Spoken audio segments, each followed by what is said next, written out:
Amis de l'Arduino, bonjour. Alors, comme promis, aujourd'hui, nous allons détailler un petit peu le firmware de CP0129 que je vous ai présenté dernièrement, qui, comme je le rappelle, est quelque chose de très simple, c'est une sorte de relais temporisé. Et ça va être l'occasion de montrer comment mon petit système 4, dans une application réelle, permet de vraiment se simplifier la vie au niveau de la programmation. Encore une fois, je ne vais pas refaire l'explication de 4, donc si vous n'avez pas vu la vidéo qui le présente, je vous conseille de mettre sur pause tout de suite, d'aller voir cette vidéo qui est voilà, en lien, et de revenir après, parce que sinon vous risquez quand même d'avoir quelques problèmes pour comprendre. Normalement, je rappelle que quand on fait un programme Arduino, en gros, il y a deux fonctions à remplir. Une qui s'appelle Setup, qui est exécutée au démarrage, qui permet d'initialiser un petit peu tout, et une qui s'appelle Loop, qui se répète de façon continuelle. En fait, on rentre dans Loop, on l'exécute, quand Loop arrive à la fin, elle recommence, et ainsi de suite, jusqu'à temps qu'il y ait un reset ou qu'on éteigne le bignou. Je rappelle que CAT, dans l'idée, c'est un système multitâche coopératif qui va permettre de définir ce qu'on appelle des tâches, et chaque tâche ayant son propre setup, son propre loop. Ils pourront bien sûr ne gérer que quelque chose de très simple et de très précis, avec en plus l'avantage, c'est que contrairement au loop de l'Arduino, qui quand il arrive à la fin redémarre, là on va pouvoir définir que quand le loop d'une tâche arrive à la fin, il ne sera pas rappelé avant un certain délai qui est paramétrable. Ça va énormément simplifier, parce que si on veut faire quelque chose toutes les secondes, par exemple, il suffit de dire que voilà, à chaque fin de la loupe de cette tâche-là, on attend une seconde avant de rappeler. Donc ça, c'est le bon côté des choses. Le côté un peu plus gênant généralement, c'est que c'est pas préemptif justement. Ce qui veut dire que si dans la boucle loop d'une tâche, on garde la main pendant très longtemps, on bloque toutes les autres. Donc le but du jeu, avec un système comme ça, c'est que dans chaque loop, on rentre de loop et on en sorte le plus rapidement possible, de façon justement à pouvoir rendre la main aux autres tâches. Donc la première chose qu'on va faire quand on veut développer avec CAT, c'est justement de définir quelles vont être ces tâches. Donc les tâches, généralement, pour les définir, on va s'arranger pour qu'elles gèrent quelque chose vraiment qui est un seul domaine et qui est vraiment isolé et le plus simplement possible. En même temps, on va aussi s'arranger généralement pour que ça puisse aussi éventuellement correspondre justement avec la fréquence à laquelle elles sont appelées. Donc là, pour ce petit montage, j'ai trouvé 6 tâches. Une qui va gérer l'horloge, c'est-à-dire le comptage du temps restant. Une qui va permettre de gérer le réglage du temps de fonctionnement. Une qui va régler justement la sortie de la charge. C'est-à-dire en gros, est-ce que la charge, on la met en route ou on l'arrête. L'autre display qui va gérer, vous savez, l'affichage qui montre que la charge est en route ou pas, vu que là je l'ai géré à part, là c'est ma grosse LED rouge. Une tâche qui va gérer l'auto-shutdown, je rappelle que sur CP129, quand on fait rien, au bout de 30 secondes, le système s'éteint automatiquement. Et pour finir, une qui va s'appeler Display Control, qui va être la gestion de l'affichage, qui affiche soit le temps que l'on veut avoir, soit le temps restant quand la charge est en route. Donc voilà, ça c'est mes tâches ici. Après, il faut essayer de déterminer comment ces tâches, qu'est-ce qu'il y a de commun entre ces tâches et qu'est-ce qui va être privé, on va dire, à chaque tâche. Donc là, généralement, on va définir les données communes dans ce qu'on appelle des variables globales, c'est-à-dire des valeurs qui sont accessibles par chacune des tâches, et chacune des tâches pouvant soit lire ces valeurs, soit éventuellement les modifier, sachant que ça, c'est l'avantage d'un système coopératif sur un préemptif, vu que quand chaque tâche a la main, les autres sont bloqués, on est sûr que, contrairement à des systèmes d'interruption, voilà, si au moment où on lit ou on manipule ces données, on est sûr qu'on est le seul à le faire.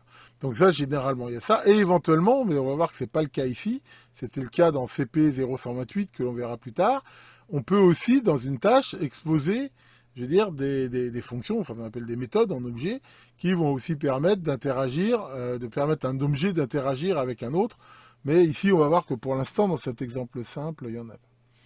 Alors, allons-y. Donc, pour écrire ce programme, là, c'est les commentaires, le machin, l'historique de la version. Les includes, là, pour l'afficheur, j'utilise deux librairies bien connues, Adafruit GSFix et Adafruit LED Backpack. Donc ça, il faut bien sûr avoir installé ces librairies et les inclure. Voilà. Ensuite, cat. Alors cat, je l'ai pas fait sous forme d'un poage, d'une librairie. Je le ferai peut-être un jour, mais si je m'emmerde pas, je fais un copier-coller à chaque fois. Mais enfin voilà. Donc là, j'ai copié cat. Donc là, je reviens pas dessus. Je veux dire, c'est tout le système cat qui est collé. Ensuite, comme à mon habitude, je vais définir des constantes sur déjà toutes les pins de notre sortie. Donc ici, on voit que c'est très simple. Il y en a une, c'est la sortie digitale qui monte la fameuse grosse LED de mise en route. Une qui est la pin qui permet de faire le shutdown. Je l'ai appelé suicide. On a bien vu sur le schéma que quand cette pin passe à 1, le système va s'arrêter. Une qui pilote la charge, c'est en gros le relais de la charge. Voilà. Ensuite, on a une pin d'entrée, c'est le bouton qui permet de mettre en route ou d'arrêter la charge. Et une ici qui est la entrée analogique du potentiomètre de ça.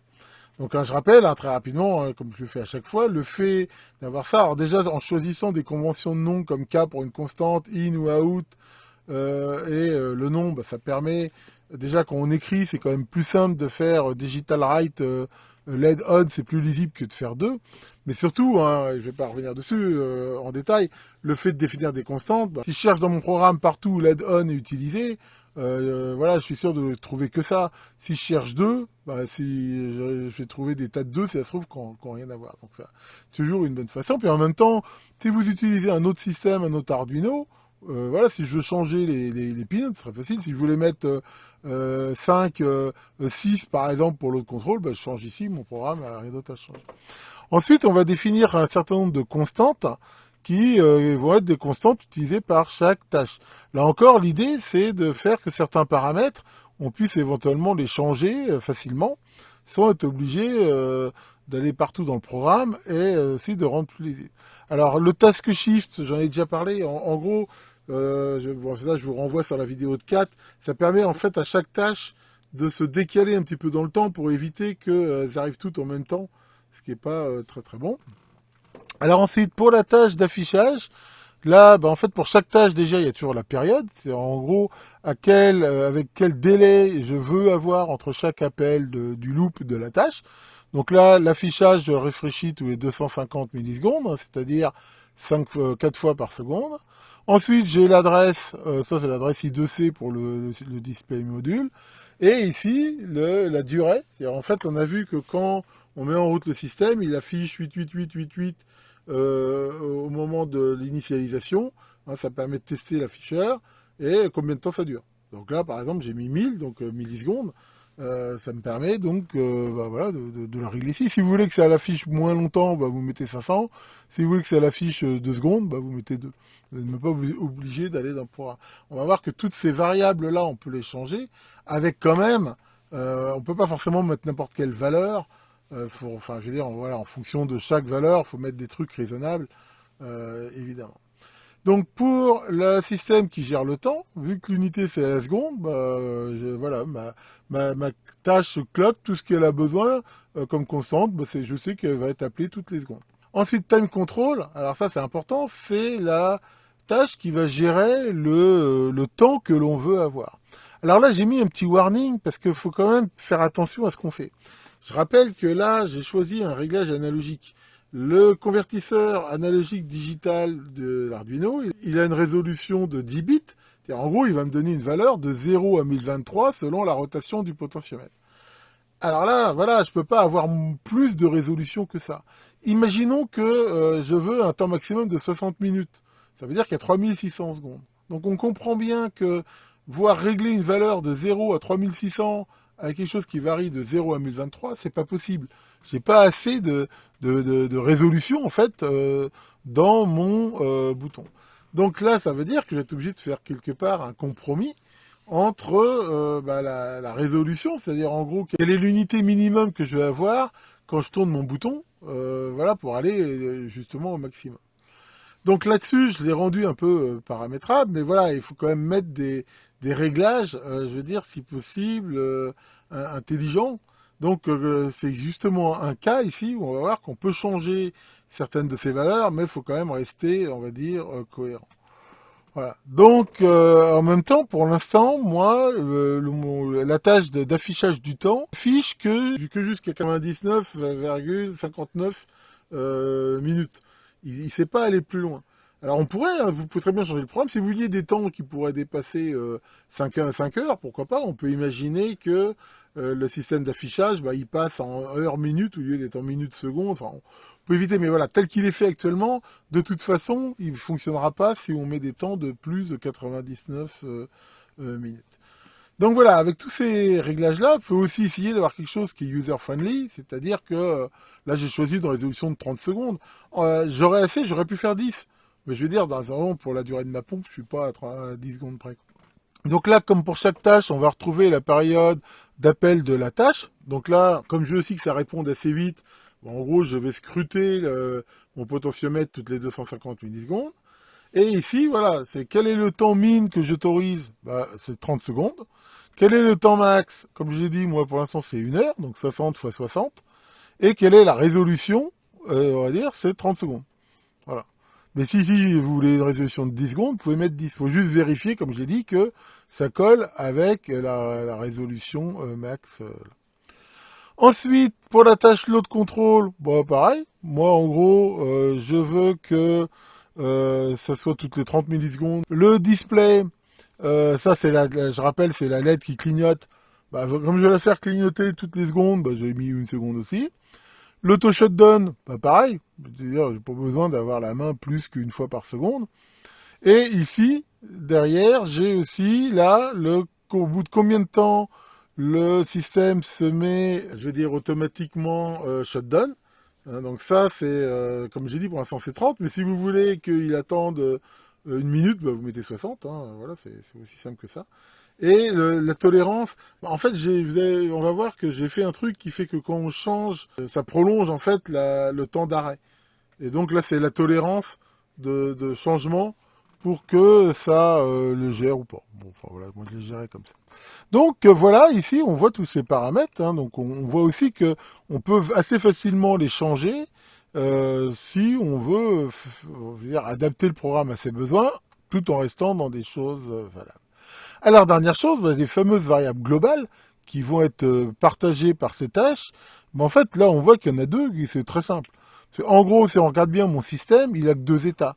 C'est soit il est en mode arrêt, c'est-à-dire la pompe est arrêtée, et là, dans ce cas-là, je peux régler le temps. Soit il est en route, et à ce moment-là, voilà, et ça décompte. Et ici, moi, j'ai qu'une seule durée en secondes.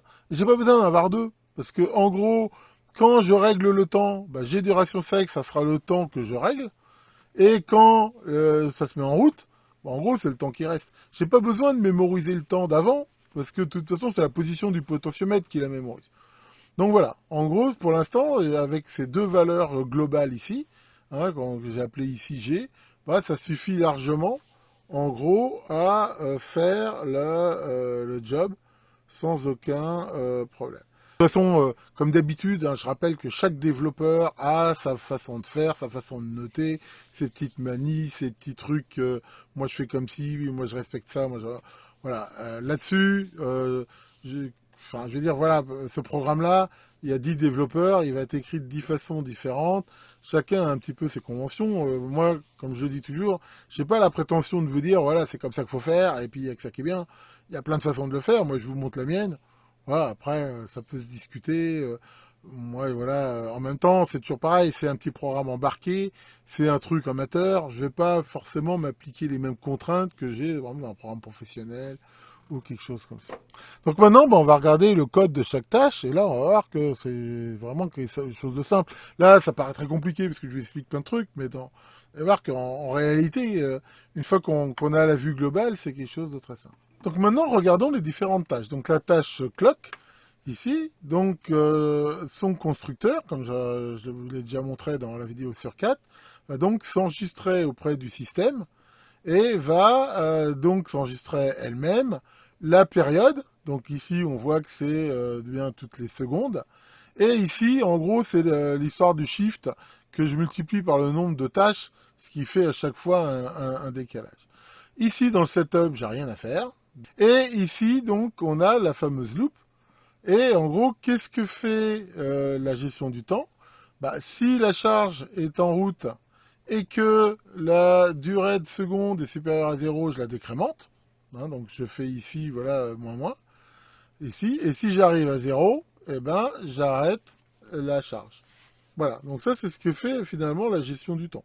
En gros, hein, on peut pas faire quelque chose de plus simple. Elle ne s'occupe que de ça, cette tâche-là, donc elle ne fait que lire les systèmes, et en gros, déjà, on ne voit qu'elle est active que si la charge est en route, et que, voilà, il reste encore du temps. Dans ce cas, elle décrémente, et sinon elle fait rien. Et comme elle est appelée toutes les secondes, c'est ça qui fait que quand la charge est en route, eh ben, les secondes diminuent. Voilà, elle ne fait que ça. Ensuite, Time Control. Là, c'est celle qui va gérer le réglage du temps. Donc là, bah pareil, hein, dans son constructeur, elle s'enregistre, hein, je ne vais pas répéter, avec sa période, hein, qui elle est de 250 millisecondes. Setup, il n'y a rien. Et ici, donc si la charge est en route, bah, ne fait rien. C'est-à-dire que moi, j'ai choisi que quand je veux dire, la charge est en route et donc que le système décompte, si on tourne le bouton, eh ben, ça fait rien du tout. Sinon, c'est-à-dire que là, je suis en mode réglage. Je vais lire ici dans pot la valeur qui correspond à la position du potentiomètre. Là, je vais utiliser, comme d'habitude, cette fonction map, hein, qui est bien pratique et je vous ai déjà montré dans une autre vidéo, qui va me permettre ici, donc, de automatiquement transformer cette valeur de 0 en 1023 en secondes avec la résolution ici qui va bien, donc ici de 30 secondes. Donc voilà pour le réglage de ça. Donc voilà, encore, hein, vous voyez bien ici l'idée que chaque tâche ne s'occupe que de son truc et va très vite. Hein, il est impératif que le temps de traitement ici dans Loop soit court vis-à-vis des autres tâches de façon à pas perturber. Je rappelle que l'autre contrôle, c'est la tâche qui va permettre de gérer le bouton rouge qui met en route ou arrête la pompe. Alors là, l'idée, c'est de gérer un bouton. Alors, quand on gère un bouton dans un microcontrôleur, généralement, déjà, le bouton, si on réfléchit bien, il a 4 états possibles qui sont intéressants. C'est-à-dire déjà des états statiques, c'est-à-dire le bouton, soit il est appuyé, soit il est relâché. Mais souvent, ce qui est intéressant, c'est le passage de l'état relâché à appuyé et de moment où on lâche, c'est-à-dire de appuyer à relâcher. Et donc, selon ce qu'on veut faire, on peut gérer tous ces états-là. En même temps, il y a l'histoire des rebonds. Hein. Je ferai bientôt, je pense, une vidéo sur ce sujet. Mais en gros, qui fait que au moment où on appuie le bouton, on lâche, je vous avais déjà montré ça sur un oscillo, il peut y avoir des rebonds. J'échantillonne le bouton toutes les 30 millisecondes. Bah, en fait, je me fous des rebonds. C'est aussi ici un des avantages. C'est-à-dire, en fait, j'en ai rien à faire que le système rebondisse parce que voilà, une fois que je le lis, même si je suis sur un rebond ou pas, je veux dire, ça suffira. C'est le système, en gros, de venir échantillonner le bouton à une fréquence qui est beaucoup plus faible que la période max du rebond. Et en même temps, ici, comme je vous l'ai dit, de ces 4 états, le seul qui m'intéresse, c'est celui, en fait, c'est l'appui. C'est-à-dire que c'est quand je passe à l'état appuyé que ça m'intéresse. Ça serait pas bon, par exemple, si le bouton est appuyé, bah, j'attends qu'il soit relâché. Parce que si je fais ça, pendant ce temps-là, je vais bloquer tout le monde. Donc, bien sûr, pour faire ça, j'ai besoin de connaître l'état du bouton avant. C'est-à-dire qu'en gros, je vais mémoriser ici dans une variable, hein, ça s'appelle un membre hein, de la tâche, le dernier état connu avec l'état actuel, et comme ça, bah là, pour le coup, je peux déjà savoir quand ça change, et comme on va le voir, quand il change de appuyer à appuyer, je vais pouvoir faire quelque chose. Alors ça, c'est aussi quelque chose qui est intéressant, c'est que ça, on ne le définit pas dans une globale. Cette variable ici, last button state, c'est ce qu'on appelle quelque chose de privé. Alors bon, ici, je me suis pas fait chier à gérer les publics privés, parce que bon. Mais en théorie, ici, je pourrais mettre private, c'est-à-dire de dire que cette variable-là, elle est utile que pour cette tâche et accessible qu'à elle. Donc là, bah, je la définis comme un booléen. Et qu'est-ce que je fais? Bah, dans le constructeur, je l'initialise à true, ici. Et alors, on pourrait peut-être aussi faire directement ici égal true. Enfin, bon, on peut le faire comme ça. Et donc, je me registre. Donc ça, c'est le moment où donc je construis ma tâche. Dans le setup, bah, là, pour le coup, je vais gérer la pin, load control, comme étant un input pull-up.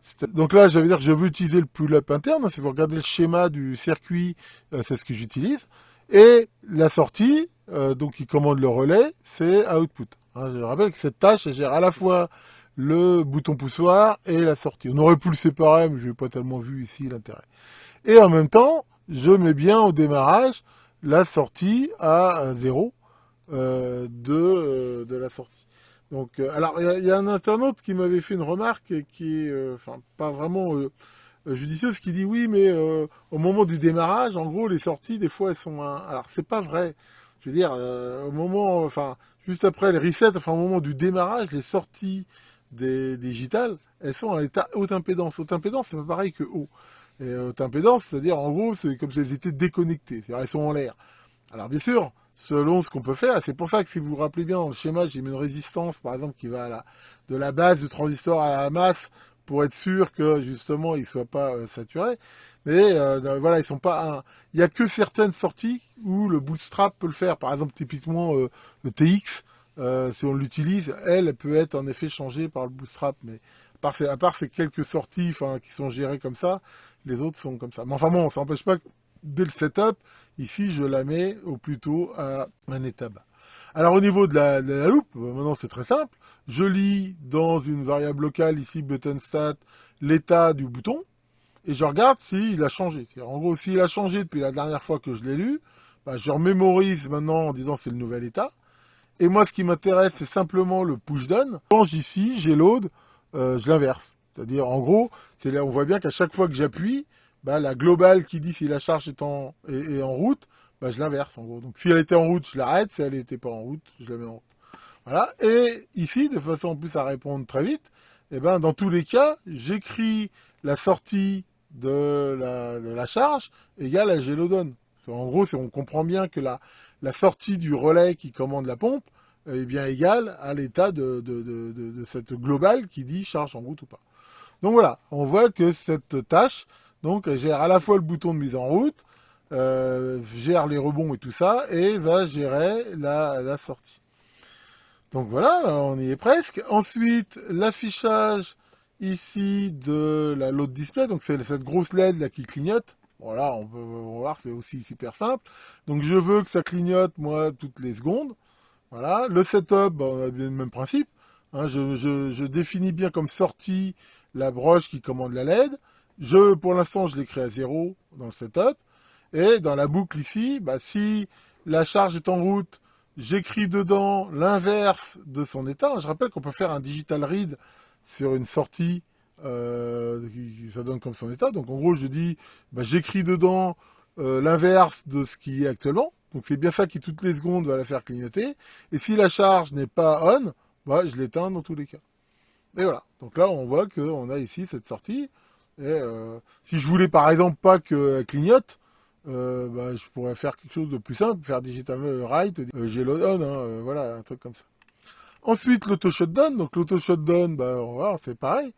Donc là, j'ai quelques membres dans l'auto shutdown. J'ai la dernière durée qui était réglée en secondes. Ça, c'est pour pouvoir comparer si elle a changé de façon à ce que je puisse remettre repousser à plus loin l'arrêt si on change le réglage, et le compteur d'inactivité. C'est-à-dire, en gros, lui, il va compter combien de temps le système est resté, je veux dire, inactif. Alors, allons-y. Bah, là, pareil, j'initialise tout ce beau monde ici à 0 dans mon constructeur. Je me registre, hein, ça, vous avez compris comment ça marche. Le setup, bah, pareil, je déclare bien en sortie la sortie ici qui commande ce truc-là. Je l'écris à 0. Et je fais aussi, alors j'ai choisi aussi de faire que la LED interne soit aussi gérée ce truc-là. Bon, ça vous n'êtes pas obligé de le faire, j'avais fait ça parce que bon, ça permettait de débugger et puis de voir. En gros, la LED interne elle permet de voir que le système compte. Ici dans Loop, en fait, c'est si la charge est en route ou si je vois que il y a eu un changement au niveau du réglage, et ben en gros je me rappelle du dernier réglage et je remets le compteur d'inactivité à 0. Voilà. Donc ça veut dire que tant qu'en fait le système tourne, ben, ça risque pas de s'arrêter dans tous les cas. Ensuite, sinon, qu'est-ce que je fais? Ben, c'est là que là je donne un petit je fais clignoter mon LED built-in, j'incrémente mon compteur d'inactivité, et si j'atteins le délai, hein, je rappelle que cette loop elle est appelée toutes les secondes, donc là on voit que la limite elle est à 30, donc si je passe là, plus de 30 fois, ben, ça veut dire que ça y est, il faut que je m'éteigne. Pour faire ça, je fais quoi? Ben, je mets à 1 la sortie qui permet de, comme on l'a vu sur le schéma, d'arrêter le système. Et j'attends au moins 5 secondes, ce qui est largement suffisant pour être sûr qu'il s'éteigne. Sinon, alors là, j'ai mis un tout petit délai qui permet en fait de faire noter la LED. Donc voilà pour ça. Et pour finir, last but not least, l'affichage. Donc là, je rappelle que l'idée, c'est d'afficher le temps sous forme de minutes secondes sur l'afficheur. Hein, je rappelle que le compteur global, il est en secondes. Bon, alors c'est pas très parlant d'avoir 120 secondes, donc il l'affiche, on va le voir, en le convertissant en minutes secondes. Donc là, c'est super simple. Dans le constructeur, bah, je m'enregistre hein, pour être rafraîchi toutes les 250 millisecondes. Dans le setup, bah, là, j'initialise mon affichage. C'est là que j'affiche mon 888 avec les 2 points là. Draw column, c'est pour afficher les 2 points entre les 2 groupes de chiffres. Write display, je lui dis, bah, vas-y, affiche. Et ici, je fais le truc. Alors, c'est pour ça qu'on va voir que dans la définition des tâches, je l'ai mis celle-là en dernier, parce que au niveau du setup, je veux dire, là, ça va quand même bloquer toutes les tâches pendant une seconde. Donc, c'est pas très gênant au démarrage, mais on a quand même intérêt à ce que tout soit initialisé avant. C'est pour ça qu'on va voir que dans l'ordre des tâches, je l'ai défini en dernier. Et ici, bah, l'affichage, voilà, c'est vraiment très simple. Hein. Je prends le temps à afficher, hein, donc qui, comme on l'a vu dans cette globale-là, est soit le temps restant, soit le temps réglé. Là, je le convertis en minutes secondes. Donc pour ça, je fais quoi? Je rappelle que c'est un entier, donc ça va donner un résultat entier. Donc 10 divisé par 60, ça donne bien des minutes. Je le multiplie par 100, ce qui va le décaler de 2 digits à gauche. Et derrière, je rajoute le modulo, c'est-à-dire le reste, modulo 60. Et voilà. Donc ça, on voit que c'est très facile. En une ligne, on convertit donc des secondes c'est une forme décimale, mais qui représente des minutes secondes. Et comme il y a les 2 colonnes entre les deux, bah, ça fait bien ici l'affichage. Donc je l'affiche et je mets à jour l'affichage. Donc voilà, on ne peut pas faire plus simple. Et alors, sachant que là, comme membre, j'ai quand même MDisplay, hein, c'est pareil, c'est quelque chose de privé à cette tâche-là, qui est bah, l'objet qui gère l'affichage et qui est géré par la librairie. Donc bah voilà, on a tout fait, et ici, bah, on retrouve les déclarations d'instance. Donc là, contrairement à mon exemple de l'autre fois dans 4, j'ai une seule instance de chaque tâche, et je les déclare ici. Voilà, donc chaque déclaration appelle le constructeur, qui permet de l'enregistrer et de lancer. Et puis voilà, donc comme je l'ai dit, hein, je mets le display en dernier à cause de ce fameux 888 là. Et puis après, bah, après ça fait rien. Le setup de l'Arduino, bah, j'appelle 4 setup, qui va appeler tous les setups. Et le loop de l'Arduino, j'appelle 4 loops, qui appelle toutes les loops. Et puis voilà. Donc ici, avec toutes les explications, ça peut paraître assez compliqué, mais si on regarde, je veux dire, il y a beaucoup de blabla, il y a beaucoup de définitions, mais en code, il n'y a vraiment pas grand-chose. Voilà pour l'explication un petit peu plus détaillée du firmware de CP0129. Alors vous pourrez me dire, oui, bon, est-ce que ça vaut vraiment le coup d'utiliser 4? Parce que, je veux dire, en utilisant le truc classique de l'Arduino, c'est pas un programme très compliqué à faire. Alors la réponse, elle est oui, de toute façon, comme d'hab, hein, il y a toujours 50 façons de faire les choses. Mais 4, finalement, ça apporte quoi? Ça apporte le fait, déjà, comme de bien séparer les choses.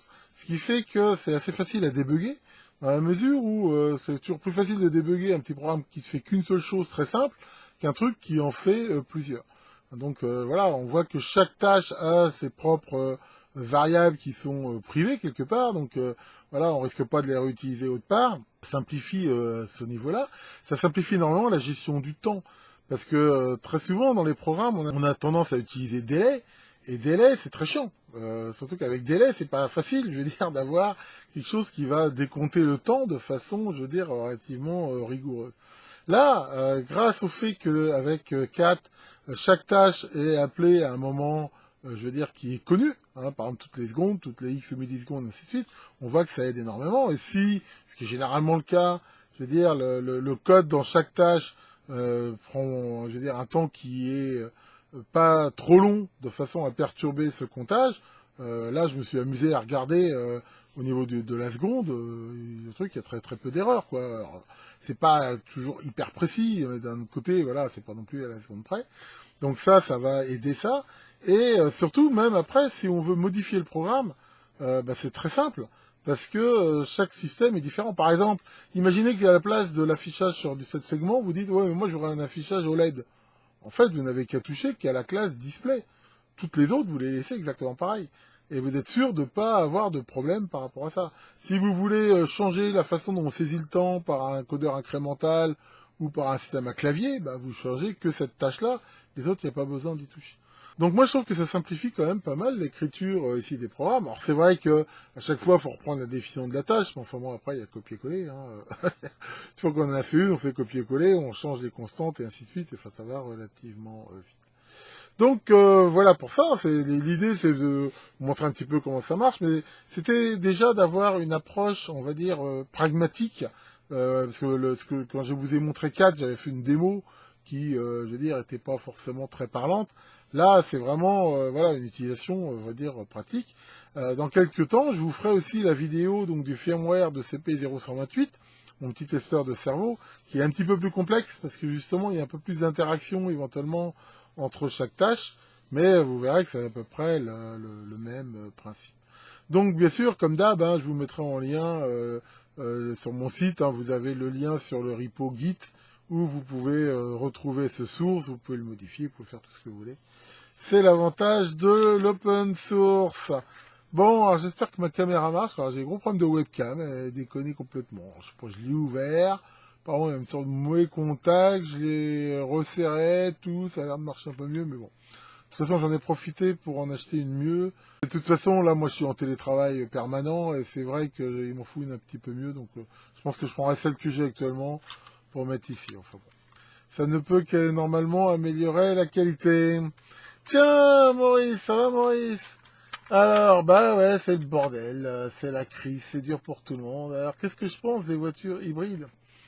Je suis pas vraiment convaincu. Enfin, déjà, moi, je peux te dire que j'ai déjà passé un salaire hybride. Moi, j'ai la moitié de mon salaire qui passe dans l'essence, et j'ai l'autre moitié qui passe dans l'électricité. Mais bon, est-ce que c'est une bonne chose? J'en suis pas certain. Enfin, voilà, donc que le grand 4 vous fasse de belles applications, et à très bientôt pour de nouvelles vidéos.